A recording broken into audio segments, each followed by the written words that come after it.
बिस्मिल्लाहिर्रहमानिर्रहीम। मैं हूं मोहम्मद आसिफ चौधरी और हमारी सेल्स टैक्स एक्ट 1990 पे जो लेक्चर्स की सीरीज़ चल रही हैं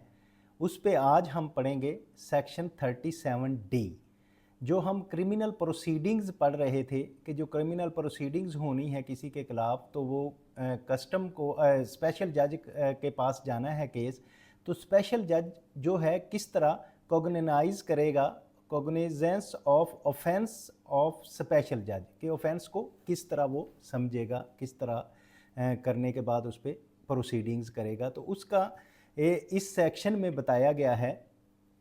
कि जो स्पेशल जज कस्टम है वो with the time limit of jurisdiction shall cognizance of any offence publish under this act. इस एक्ट के अंदर जो जो भी ऑफेंसेस हैं उसको किस तरह से करेगा। नंबर 1 पहली क्लाज ए है सब सेक्शन 1 ऑफ सेक्शन 37D की, upon a report in writing made by an officer of inland revenue और by any other offense especially authorized in this behalf by the federal government of federal government से कि एक तो ये होगा कि जो इनलैंड रेवेन्यू ऑफिसर ने, उसको हम मरासला भी कहते हैं, उसमें फर्स्ट FIR भी कहते हैं, फर्स्ट इंफॉर्मेशन रिपोर्ट, या जो रिपोर्ट दी होगी FBR के ऑफिसर ने या गवर्नमेंट ने उस केस के अगेंस्ट, तो पहले तो वो उसको देखेगा और केस को समझेगा। सेकंड वन है अपॉन रिसीविंग द कंप्लेंट, या कोई कंप्लेंट उनके पास आई है या कोई इन्फॉर्मेशन आई है fact consisting of such offence made or communicated by any person, या किसी और पर्सन ने कोई उसके रिलेटेड कंप्लेंट की है या कम्युनिकेट किया है तो वो भी उसको बताया जाएगा। या फिर upon his own knowledge acquired during any proceedings before him under this act or under any other law of time being in force, या फिर वो अपने नॉलेज से जो उन्होंने प्रोसीडिंग्स के दौरान या इस की जब प्रोसीडिंग केस की चल रही होगी उसके दौरान अक्वायर किया होगा, उससे वो केस को समझेंगे। और फिर क्या होगा, upon the receipts of report under class ए, जो हमने क्लास ए में FBR के ऑफिसर से या गवर्नमेंट की तरफ से जो हमने बात की कि सब सेक्शन 1 में कि वो रिपोर्ट पहुंचेगी, स्पेशल जज custom cell proceed with the trial of accuse, तो उसके बाद फिर अक्यूज़ का ट्रायल शुरू हो जाएगा,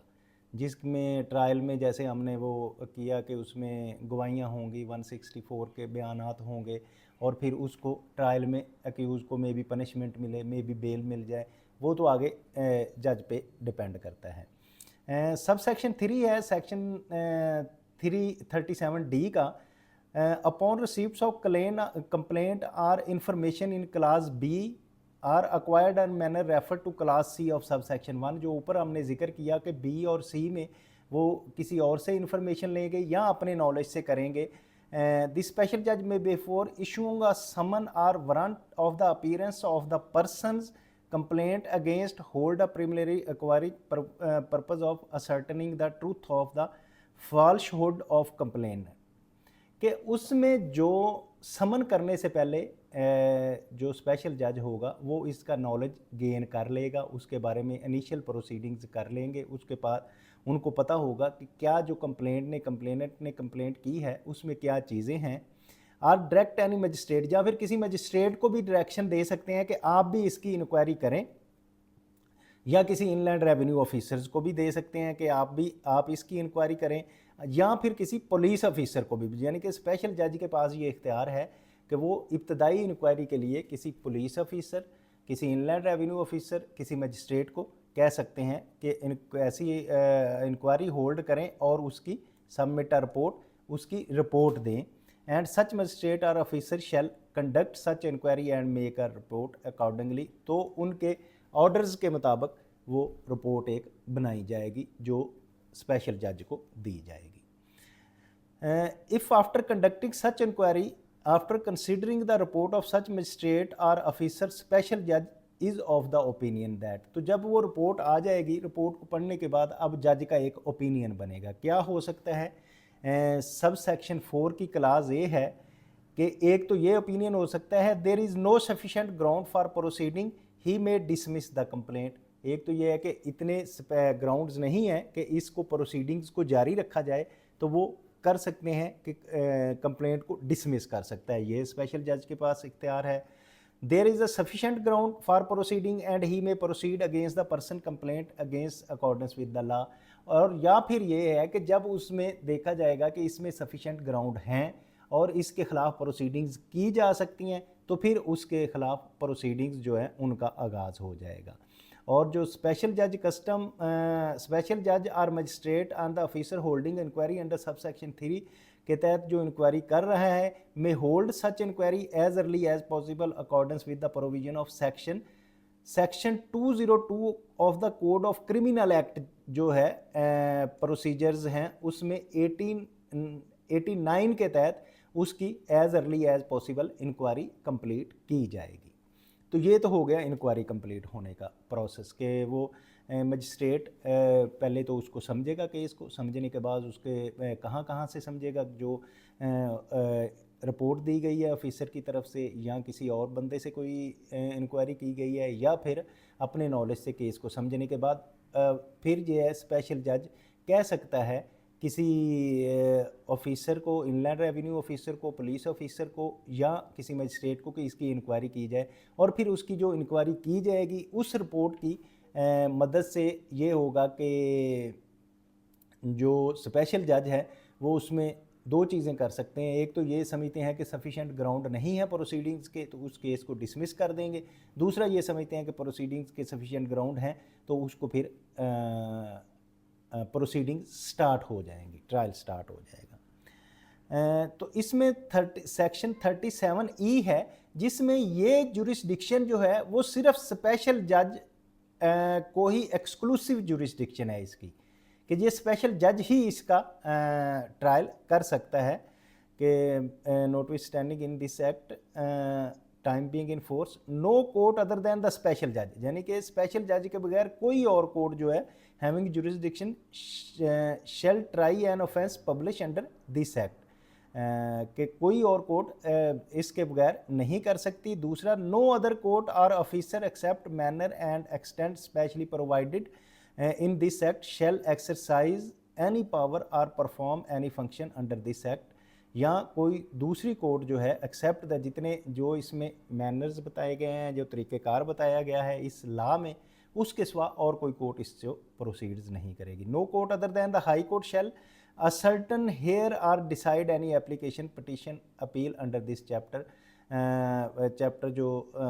जिक्र किया गया इसका कोड ऑफ क्रिमिनल प्रोसीजर्स का against in respect of any order direction made under this act के इस एक्ट के तहत बनाई गई हैं, तो हाई कोर्ट जो है वो उसको के बगैर हो और कोई कोर्ट नहीं कर सकती। इसी तरह no court other than the special जज आर द हाई कोर्ट, यानी कि स्पेशल जज और हाई कोर्ट की ये जुरिस्डिक्शन है, shall ascertain any application or pertaining or pass any order given in direction under जो इसमें ऑफर सेट कोड्स में दिए गए हैं उसके मुताबिक किए जाएंगे। अब सेक्शन है 37F provision of code of criminal procedure 1898 to apply, क्योंकि ये सेल्स टैक्स एक्ट में इसका कोई लॉ नहीं है, इस क्रिमिनल प्रोसीडिंग्स का लॉ नहीं है, तो फिर ये 37F में ये कह दिया गया कि इन प्रोविजंस पे जो कोड लगेगा क्रिमिनल प्रोसीजर्स का लगेगा वो क्रिमिनल प्रोसीजर्स 1898 लगेगा, तो ये लॉ इस पे अप्लाई होगा, ये इसमें कर दिया। For the purpose of sub section 1 code of criminal procedures 1898 act this shell also affect N offence publish punishable under this act were one of offence referred in subsection 1 of section 337 of said code में इसका तरीक़ेकार बताया गया है। अब बात आ गई है कि सेक्शन 37G, सेक्शन 37G ये कहता है कि अगर एक से ज़्यादा स्पेशल जज हैं एक जुरिस्डिक्शन में तो फेडरल गवर्नमेंट उसको ट्रांसफ़र कर सकती है एक जज से दूसरे स्पेशल जज की तरफ।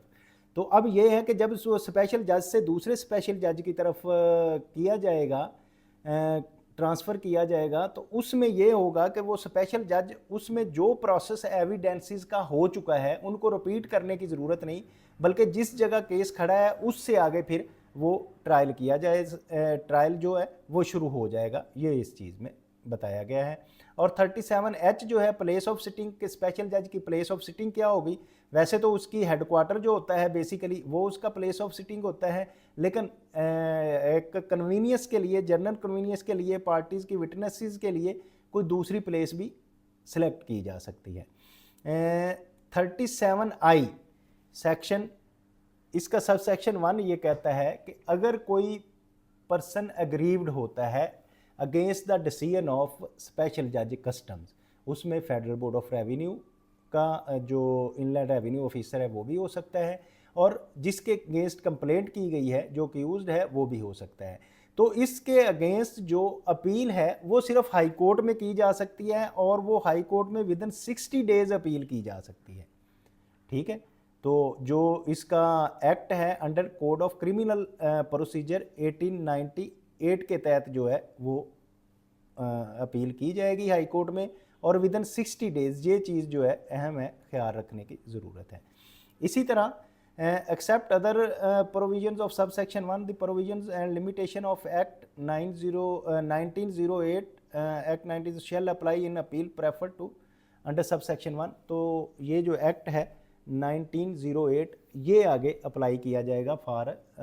हाई कोर्ट में अपील के लिए। तो यहाँ तक तो क्रिमिनल प्रोसीडिंग्स थी, और किस तरह से अगर किसी के क्लेम अगेंस्ट करनी है क्रिमिनल प्रोसीडिंग्स, उसको किस तरह से एफआईआर करनी है, गिरफ्तार करना है, स्पेशल जज के पास कैसे पेश करना है, स्पेशल जज फिर किस तरह से उस सारे केस को समझेगा, समझने के बाद क्या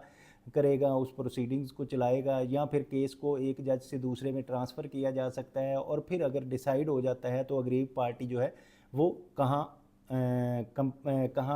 अपील कर सकती है, वो हाई कोर्ट में विद इन 60 डेज अपील कर सकती है। तो इससे आगे सेक्शन 30 है authorised officer to have access premises of stock and account. तो ये सेक्शन 38 जो है इसका लेक्चर ऑलरेडी हमारे यूट्यूब चैनल पे पड़ा हुआ है, तो जिसने वो इंक्वायरी अंडर सेक्शन 38 या प्रोसीडिंग्स अंडर सेक्शन 38 या स्टॉक टेकिंग अंडर सेक्शन 38 और 38 की सारी चीज़ें जो हैं वो उसमें पड़ी हुई हैं, तो आप लेक्चर उधर से देख सकते हैं। तो आज के लिए इतना ही काफ़ी है। तो आप अगर ये लोग समझ रहे हैं कि आप इस चीज़ को समझ रहे हैं, आपको समझ आ रही है, और आप चाहते हैं कि दूसरे लोग भी समझें, तो फिर प्लीज़ इसको लाइक करें, शेयर करें, सब्सक्राइब करें। और अगर आपको कोई प्रॉब्लम आ रही हो तो कमेंट बॉक्स में कमेंट करें, उसका आपको रिप्लाई मैं दे भी रहा हूँ और देता भी रहूँगा। Thank you very much.